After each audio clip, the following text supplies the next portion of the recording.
In my past life, my parents hired someone to run me over so they could keep my $20 million lottery winnings. This time, I was reborn on the day of the draw. Mom was on the phone with me. If only that money was for the family, she said. First, we'd pay for the wedding, then get your brother a fancy apartment and a car. If it's not enough, you can chip in. I shoved the lottery ticket into my pocket. I replied, yeah, if I win, I'll make sure to get everything for my brother and send you guys on a national tour. Mom sighed enviously. I wonder who's the lucky one with $20 million.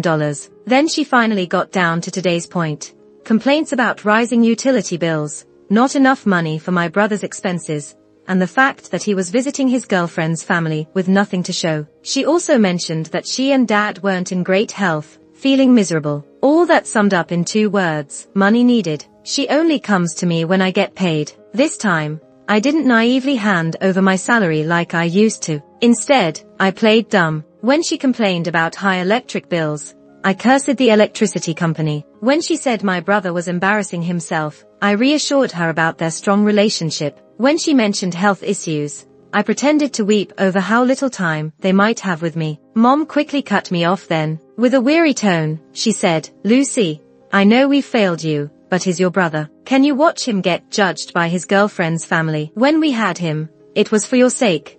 So you'd have someone to lean on and not be bullied when you married. Now that he's in trouble, it's about mutual support. Oh, so they had my brother all for me, huh? Mutual support. I never got a cent or a word of concern from him in my previous life. I told Mom hesitantly that I was broke. Of course, she didn't believe me. I didn't ask you last month. So between last month and this, you must have at least $6,000. How can you be out of money? She had calculated it perfectly. I channeled my best acting skills and put on a sad show. Sob, sob. Sorry Mom. I didn't mean to hide money. This woman was selling Bird's Nest, and I thought it wouldn't be too expensive since it's for you. But she blocked me after I paid. I showed her a screenshot of my bank balance. Balance, $250. It felt like mocking her, and my past self too, because I really did get scammed on Bird's Nest once. Unlike that time, I had not instantly told her about winning $20 million. I pushed the lottery ticket further into my pocket. Seeing the screenshot, Mom couldn't even pretend to sound weak anymore. She yelled at me with full vigor, Lucy, no wonder you only got into college. You're such an idiot. Her words made my fingers tighten. Right after middle school, my parents forced me into a tuition-free teacher training program. I was always in the top 3 of my grade. My teacher urged them to let me attend high school, but Mom knelt, claiming poverty and inability to support 2 kids in school. They only reluctantly agreed to the teacher program. After serious contemplation, the teacher was so shocked she didn't dare to argue anymore. Back then, my brother was sick, and in my naivety, I felt sorry for my parents. I didn't realize what affording a $3,000 monthly piano class for my brother meant. By the time I understood, I'd already graduated from college and was teaching at a rural elementary school. I guess Mom also remembered those days. She stopped insulting me, though her words remained toxic. How about this, Lucy? Hand me your paycheck card. The school provides food and board. I'll give you $300 a month and save the rest, so you can buy a house later. Ha, like the deed wouldn't be in my brother's name. I kept playing the sob story, but recently there are fewer students, and my class ranks dead last. My 5-year contract's ending soon and the principal might let me go. I could hear the breathing intensifying on the other end, so I went for the ultimate move. Mom, can you lend me some money? I might need it to rent a place while job hunting. Mom, can you hear me? The call ended. I burst out laughing, almost choking from it. My eyes, which were only slightly stinging at first, started feeling more uncomfortable. I blinked furiously, but couldn't stop the rising tears. Financial independence isn't hard, but mental independence is crucial. If I kept relying on them, no amount of money would be enough. They'd give it all to my brother. Hearing Mom's voice had brought back memories of my past life. The accident didn't hurt, because I passed out right away. When I woke up, I was paralyzed in bed. Mom complained tearfully to the neighboring patient about raising a daughter only for her to become a burden. Thankfully, my brother had won a $20 million lottery ticket. As soon as the neighbor left, she scorned them. What a loser, wishing to see me suffer. Mom then saw I was awake, and was startled to the point of almost falling. Awkwardly, she said, "Lucy, you're awake. Does anything hurt?" I told you not to cross the street carelessly. Blaming me was her forte. Perhaps my scornful gaze irritated her, making her angry. "Why are you acting like that? Waiting for an apology? You wanted to split half of it, huh? Even keeping $1 million won't be enough for an apartment. We fed and clothed you, gave you life. If we want something in return, what's wrong?" Mom kept scolding, as if it was my fault for everything. Dad stopped her rant. "This hospital is too expensive. Let's move her." They transferred me to a hospital in a nearby less developed province, paid $2,000 as a deposit, then disappeared. I was in neurology for a whole month. Once I could slightly move, I removed my own oxygen tube. My hospital fees would be docked from doctors' and nurses' pay, which costs a lot. After taxes, the $20 million lottery became $16 million. I divided it into 4 parts, and took a late-night train to the neighboring province to stash it away. One part went into a 1-year fixed deposit, to switch to a 3-year when it matured, another into a 2-year term, another into a 3-year, all set to auto-renew for 3 years. For large amounts, I negotiated a 3.75% rate with the bank. That came out to $40,000 a month in interest. And if I needed to withdraw early, the penalty wasn't too huge. The last part, I donated $500,000 to the lottery center, as usual. I gave another $1 million to the neurology department, where I was previously hospitalized. I made sure the doctors, nurses, and 2 supervisors who took care of me got $100,000 each, with the rest split among others. That left me $5 million for everyday use. Staring at that string of zeros in my bank account, I realized how beautiful 250 could be. After my material needs were met, I officially resigned. The principal tried to keep me around. "This semester, your students did great in the elementary school entrance rankings. 2 of them even made it to the top 100 in the city. If you lead 3 more graduating classes, I'll recommend you to the Provincial Central Elementary School." I shook my head. After teaching for 5 years, I was drained. Now I have enough money. I want to enjoy a peaceful life and pick up some hobbies. Right at the start of summer break, the handover went smoothly. As I left school, the sun broke through the clouds, casting light through the leaves onto the asphalt, creating a mosaic of reflections. A soft breeze brushed my cheek, carrying a hint of warmth. Mom's call shattered the tranquility. "Is Lucy on break yet?" I made spicy fish. By the time I reached my doorstep, my parents were loudly scheming in the living room. "How many times have I told you, don't scold her. If you want money, you have to be tactful." I can't even say a few words.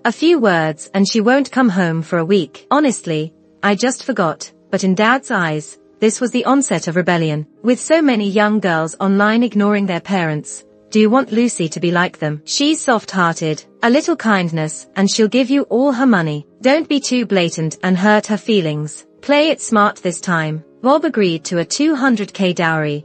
And if we add another $200K, we can get our son married. Mom begrudgingly agreed. I stared at the message on my phone from the donation coordinator saying the $1 million had been distributed, deep in thought. $200K dowry. Ha! I messed up my hair and clothes to look really down and out. I put on a miserable face, faking fumbling with my keys as I entered. "What's wrong?" Mom enthusiastically greeted me and froze seeing my state. My voice trembled, tears welled up. "The school fired me before I could finish." Mom let out a sharp exclamation. "What did you say?" "The Smiths specifically named you as their teacher." "Which Smiths?" I widened my eyes at Mom, letting my cluelessness show. Dad pulled Mom aside, forcing a smile. "Lucy, where have you been staying? With no money, why not come home? We worry." Classic veteran move, cutting right to the point. I dried my tears and spun a tale. The day I got fired, I was wandering the streets with my suitcase.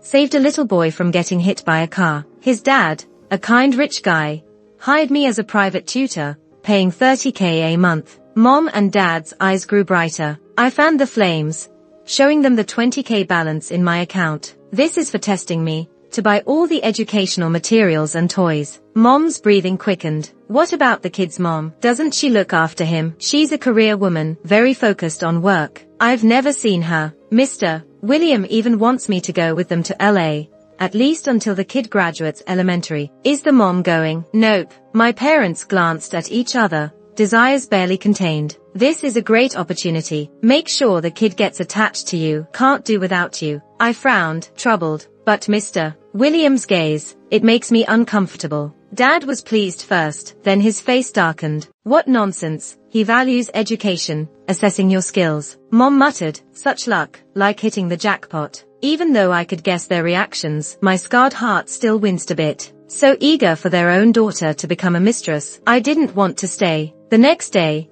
I made an excuse about William having urgent work and left early. As I left, my parents kept reminding me to win over both William and his son. As soon as I got to LA, Mom's probing began. Did Mr. William sort out your accommodation? I sent her a picture of my rented 5,300 square feet luxury apartment with a night view, as she hoped. The next day, Mom updated her Twitter. Lucy's boyfriend spoils her. Just a part-time job, and he buys this expensive place near work. The comments were filled with curiosity from aunts and uncles. Mom responded to all the well wishes and even clapped back at some snide remarks. But she ignored questions about marriage. Mom loves to flaunt, and the next few months, she asked for a lot of lifestyle photos, which I provided, all extravagant and posh. In a past life, she'd shown off for a while, only to get conned by scammers, losing $500K in a tailor-made scam. This time, without my lottery windfall to back her up. What will she lose? The savings meant for my brother's home perhaps. I can't wait to find out. Judging by the time, those scammers should be reaching out to Mom. Sure enough, not long after she called asking for money, the amount was a clean $500K. I pretended not to hear and started hysterically crying before she could press on. Mom, Mr. William turned out to be a scammer. I'm stuck with $3 million in debt. Mom, you've got to help me. I don't want to run away to escape them. I want them too scared to come find me even if they know where I am. I want a decisive end. Mom didn't believe me at first, but after my relentless borrowing sob story, she hung up quickly. 5 minutes later, she called back. I guess she and Dad had discussed it, deciding to test my claim. I'll come take care of you. We can't pay off the debt, but we can ease your burdens. Translation, no money, but plenty of unsolicited advice. I was moved to tears, agreeing tearily. I checked the weather forecast and told her I'd be on leave 2 days later, suggesting she come then, subtly hinting she'd buy her own train ticket. She grudgingly agreed, and I could feel her fury through the screen. Not that I care. I went to the real estate agent's account and made 5 specific requests. I wanted old, run-down, and small places, with difficult landlords and annoying neighbors. The agent had never heard such outrageous demands. At first, she tried hard to sell me on spacious apartments and ocean view properties, aiming for a higher commission, but she gave in to my sneaky money tactics. Within a day, she showed me 5 old, run-down places. I fell in love at first sight with the last one. The hallway was littered with trash. The landlord had taped signs on broken mirrors demanding $500 for damage, and the neighbors were a drunk mess, shouting obscenities as they staggered home, half-dressed. Satisfied, I signed the lease. Then, I hit the market to nab some grandma floral patterned short sleeves. The next day, dressed in my finds, I headed to the train station. From 10 meters away, at the ticket check, I could hear my mom yelling, loud and clear. It better not be that Mr. William figured it out and made Lucy pretend to be broke. If so, I'm gonna skin her alive and at least demand full payment for a wedding house. I waited 5 minutes before going over. As soon as I met up with Mom, I hurriedly dragged her out. I'll take you home first. I just got a job, and the boss is rushing me over. I sped right past her before she could react and out of the train station. We walked straight into a downpour. Thank God for weather forecasts. Mom's clothes were thin, and she was soaked through in seconds. Rain dripped down her exaggerated false lashes like a tiny waterfall. She couldn't help but scold me. Use the umbrella, you idiot. I shouted back, What did you say? The rain's too loud, can't hear you. I got a rush to work. Then, I pulled her along. Mom lost her balance and fell, her heels flying off. It was a funny sight. She has such double standards. Does whatever she wants to herself, but calls others trashy for dressing up. Back in middle school, when I wanted a bra, she shamed me, and I had to go to school slouched. It was the neighbor grandma, who couldn't stand it and secretly bought me some little vests. My mom's yell snapped me back. I told you to get an umbrella and take a cab. Are you deaf? I bashfully admitted, I'm not deaf, just broke. I only have $100 on me. Mom fumed and demanded we get a cab. I had to give in, spending 80 coins to take us back to the old, run-down place. At home, our drunk neighbor whistled at us. Mom's face turned an awful shade of blue. Before she could lash out, I hurriedly announced I was heading out. Mom didn't stop me since it was for work. I drove my newly bought Porsche to a nearby budget hotel. After a comfy hot shower, I switched on my surveillance of the rundown apartment. Mom came out of the bathroom,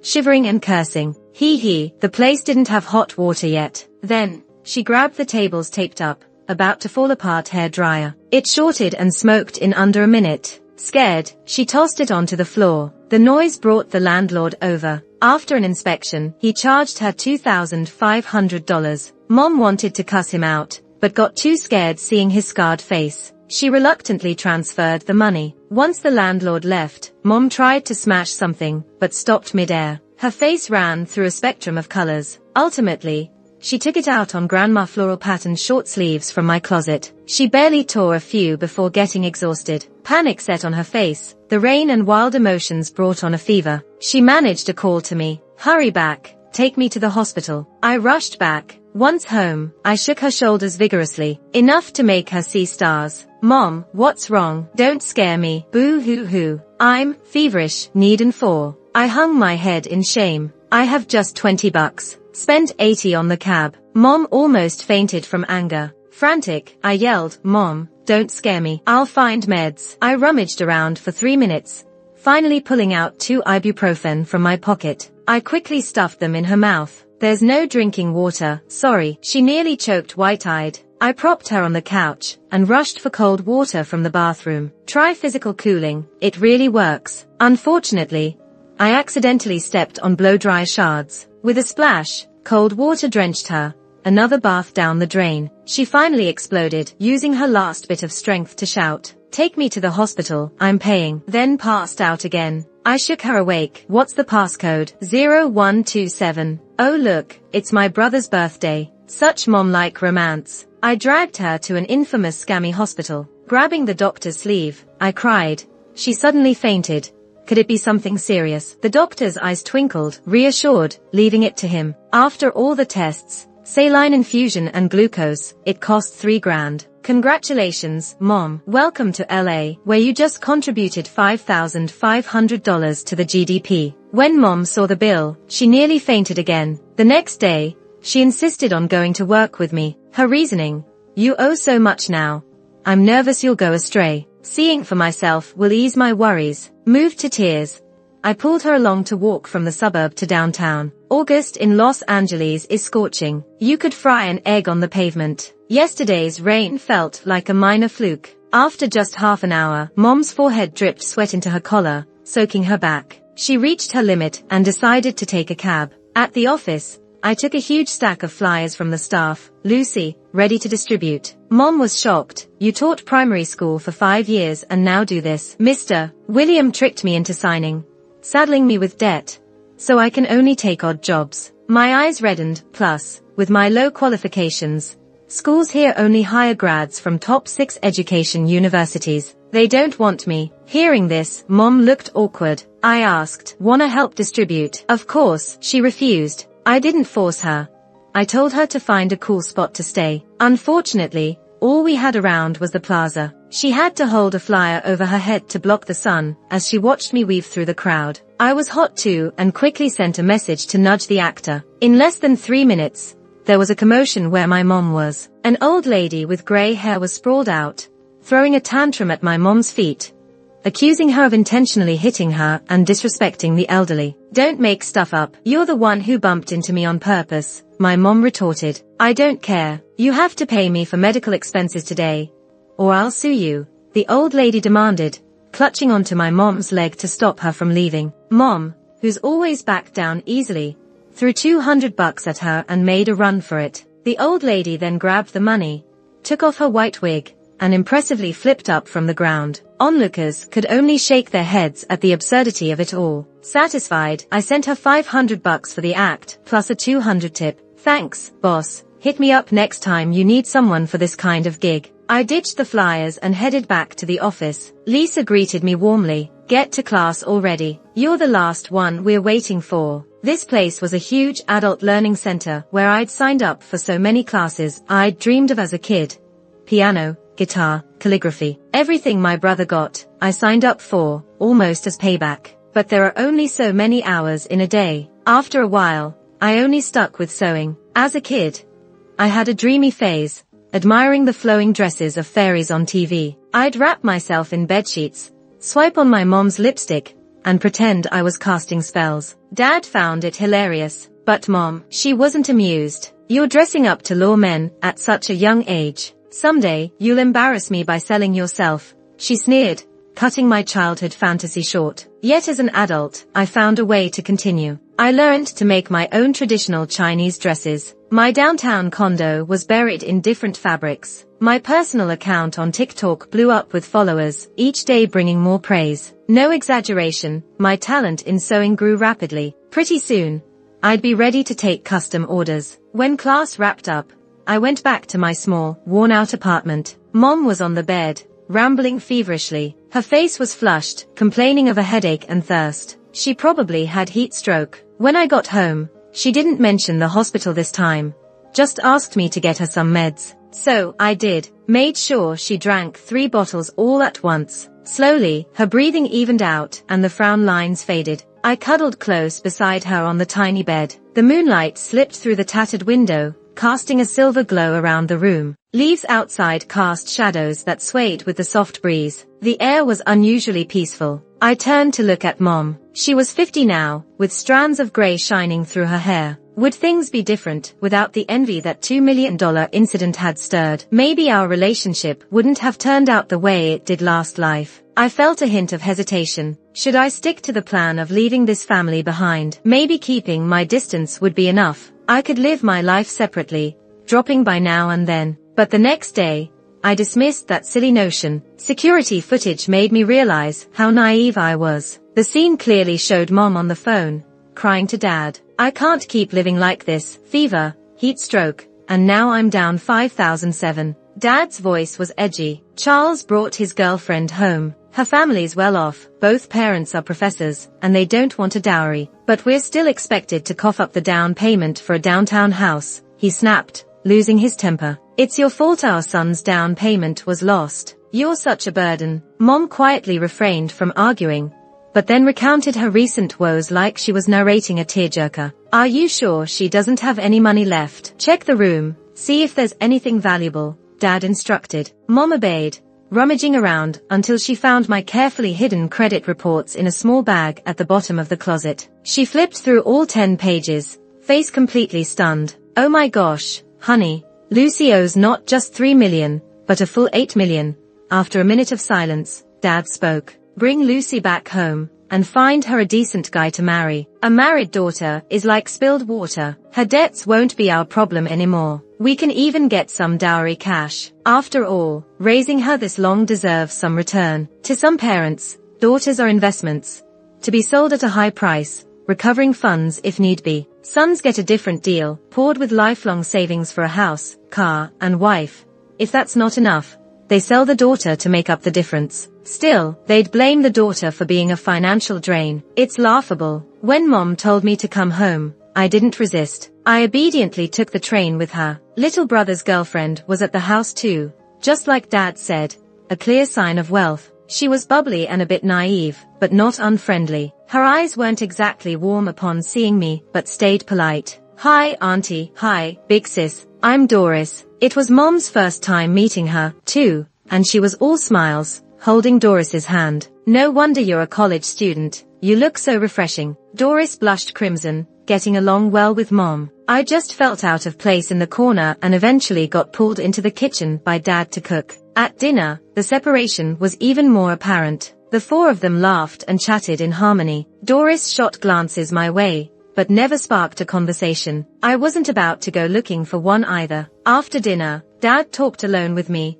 taking a drag of his cigarette, worry creasing his face. Lucy, we really can't help you with that debt. Tears streamed down my face. I won't ask you to, as long you don't turn me out. Let me have a hot meal when I visit, and I'll be at peace just seeing you both. Oh, come on, your family. Why would we kick you out? My dad shook his head, looking like he didn't know what to do with me. It's not good to owe so much money. And you're getting older, already 25. Remember Nancy next door? She has a friend with a son, young and handsome, 35, has a car and a house, just really picky, hasn't found someone he likes. Wanna meet him the day after tomorrow. Wow, I'm too old at 25, but he's a young, handsome 35-year-old. I hesitated, but I owe so much money. So what? If you get married, he wouldn't just leave you hanging, right? Not only would he leave me hanging, but he might also kill me. What sane person wants to bring home someone with $800,000 in debt? If they find out it's a marriage scam,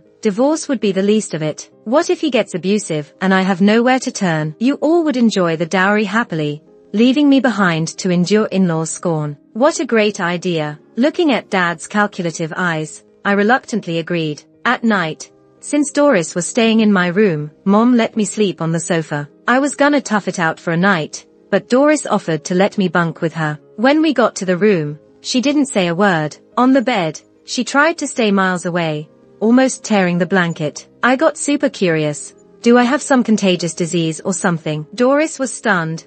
Why are you avoiding me? She's young, and her face turned red in an instant. She slowly scooted over. No, it's just. She glanced at me and then stared at the ceiling. You're so pretty. Why'd you become the other woman and get sued for $300,000 by the wife? Man, my parents sure told a story. I didn't argue, just changed the subject. What do you like about Charles? He's handsome. That's true. No ugly ones in this family. My brother took all the good traits. Sharp eyes, strong brows. He can cook. You mean scrambled eggs with tomatoes? That's pretty much all he can cook. I've handled chores all my life. He's never lifted a finger. Doris looked at me starry-eyed. Yeah.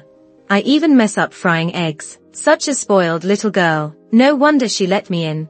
Probably worried I'd be uncomfortable on the couch. He also takes care of stray cats. First time I saw him, he was taking an oil-covered, lame stray cat to the vet. We went together, but sadly the cat didn't make it. Was it mean to him? Super mean, likely stressed, kept hissing at Charles. You never thought the injuries could have been because of Charles. Doris was shocked and a bit mad. Told me not to talk nonsense. When he was 7, he poisoned a litter of newborn kittens with paint. Doris clutched the blanket tighter, fear in her eyes. Surprised. Wait and see the drama tomorrow. The next morning at 5, I got up quietly, grabbed the IDs and house deed. I'd sneaked away and headed out. Waited at the neighbors for about 10 minutes, then pretended to just step out as I heard the unlocking sound. Nancy's curious voice came from behind. Lucy, where you headed so early? I acted startled and clutched my documents tight. Just out for a stroll. Really? Nancy was in her white workout clothes. Her eyes scanned me up and down, full of suspicion. I lowered my head with a sheepish smile. Got to go, auntie. Rushed off, footsteps a mess, just like a guilty person. Nancy's the neighborhood gossip queen, and she introduced my blind date. No way she wouldn't be curious seeing me like this. Crossing the street, I glanced back accidentally, saw a flash of white at the electric box 2 meters back. Kept my triumphant smile down, weaved through the streets to a local loan shark's office. Turning again, saw Nancy on her phone typing like crazy. Mission accomplished. Private lenders aren't too picky. Even though the house isn't in my name, it can still be collateral. I took my sweet time with the contract, giving my parents enough time to catch up. As the staff rushed me to sign, they got there just in time. Dad snatched the contract and tore it apart. Even tried to hit me. I pulled out the kitchen knife I packed beforehand. Dad backed off quick. He was furious. Lucy, you acting out. I sneered. Why's it my debt, and you guys don't care? Trying to sell me for a dowry. You talked big about being family and supporting each other. Used that line to take my salary. Now I'm in debt. You should support me too. Sell the house to pay it off. Brother was jumping up and down at the side. You think you deserve any of this? Mom and Dad's property is mine. If you're broke, just go sell yourself. Easy money. He vented his anger without noticing the shock on Doris's face. Mom tried to play the sympathy card. Lucy, put the knife down. We never said we wouldn't help you, or selling you. We found you a nice match. I laughed out loud, looking at Nancy. Did they tell you I owe $800,000? Nancy was stunned, then yelled at my parents. You jerks. Trying to dump this mess on me. Give me back the dowry. My parents were quick. They'd taken the dowry, probably started arranging for me to move since yesterday. Dad couldn't hold back. After the woman, he looked down on pointed fingers at him. He met my gaze. Give the house deed back. The house is for Charles. You got nothing to do with it. You, who'd never make it to the family plot even in death, think you can touch Lynn's property. Brother smirked, feeling quite proud. Doris took another step back. When she saw what was happening, I tossed the property deed to my dad and grabbed a kitchen knife, swinging it around wildly. I might have looked crazy, but I didn't actually hit anything. If you're not gonna help me pay the loan, don't think about selling me off. I'll take down anyone who tries. My life is pretty much messed up already, so who wants to try me? I left after that, leaving my parents to deal with Nancy, who was demanding money like a madwoman. Doris later filled me in on what happened next. She had broken up with my brother. My parents tried to subtly talk him out of the relationship, but maybe I pushed them too far. They even suggested my brother force himself on Doris, but Doris used the pepper spray I had given her to spray my brother's eyes and managed to escape. On the phone, she sounded different, angry. I'm gonna sue him, she said. Doris's parents were law professors, with tons of outstanding students under them. Even if they wanted to keep things neutral, connecting with a good lawyer for such a small case was a piece of cake. The verdict was in favor of Doris. Pay $30,000 within 5 days. My parents were at their wits' end. Their savings had already fallen victim to a scam, and the bride price was used for my brother's down payment. Nancy and her family blocked their door every day for the bride price, while my brother had to pay Doris 30 grand. They had no choice but to sell the precious 3-bedroom family legacy, a place women weren't supposed to touch. The house was old, in a poor location, and they were desperate to sell. It went for just $350,000. They paid Nancy's family $300,000 for the bride price, and gave Doris $30,000, leaving only $20,000 left. The new house they bought was off-plan, not even a basic shell, so my parents had to rent a place to live. My brother's field had a terrible job market, and with a record, he found it even harder to get a job. He was too full of himself to settle for a $2,000 or $3,000 job, and ended up sponging off my parents at home. My dad's pension was too small to cover the mortgage, forcing my parents, both in their 50s, to look for work again. When I heard all this, I felt nothing inside. These were the choices they made. I had extended a hand to them for too long, both in this life and the last. I gave them so many chances, but they never took them. Everyone gets tired. My sewing course was over, and I started taking orders. For each hanfu I made, I recorded the process and posted it on my social media account, along with stunning photos, drawing more followers. Orders, filming, more followers. It all became a positive cycle. When I hit 500,000 followers, a hanfu design I made went viral. Most of the fans reaching out wanted that piece. I had plenty of money. The initial one, $6 million, was mostly untouched, and with the orders I took, I recouped my investment and leisure expenses. So, I teamed up with a factory and opened a hanfu shop. Thanks to a solid fan base, and with around 50 pieces in circulation before my design went viral, along with rave online reviews, the first outfit blew up in the shop. 10 minutes saw 20,000 orders, with 30,000 people adding it to their cart, kicking things off with a bang. I was swamped with work when, 2 months later, I heard more about my folks. My brother met someone online, then quickly married her after meeting in person. A little while later, his wife got pregnant. My parents were thrilled, throwing a 3-day banquet to celebrate having a future heir for the Lin family. No one expected his wife was already married, and her husband from out of state even came to attack my brother, breaking his leg. When I found out, I was taken aback. An employee interrupted my thoughts. Lucy, a promo video just went viral. We're out of stock. All right, I'll contact the factory, I replied. The past is in the past. I've repaid my debts in my previous life.